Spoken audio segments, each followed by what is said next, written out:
चौकशी होणार आहे. असं असं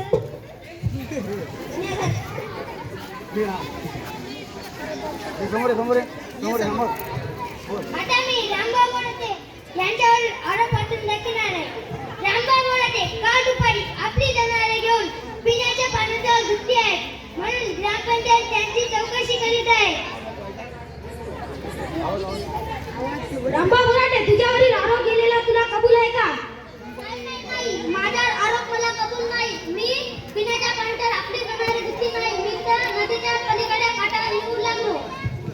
पलीकडच्या काठावर नाही का तुला घालून रस्ता होता की पिण्याच्या पाण्यातून का जनावरे नेले?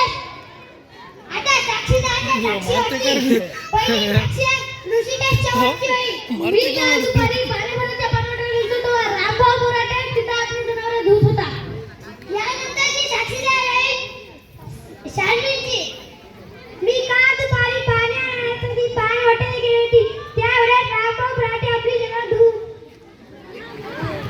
यानंतरची साक्षीदार आहे सबियाची.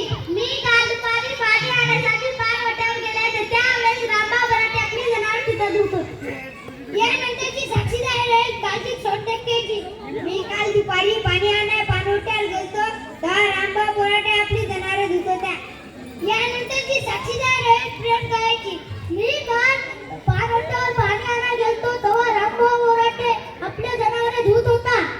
साक्षीदाराच्या साक्षीवरून रामभाऊ बोराटे यांनी हे गुन्हा तिसऱ्यांदा केला आहे म्हणून ग्रामपंचायत त्यांना 500 रुपये दंड करीत आहे.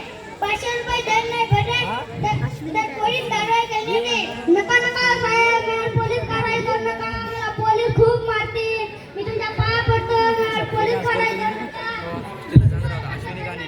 मला पोलीस कारवाई करू नका.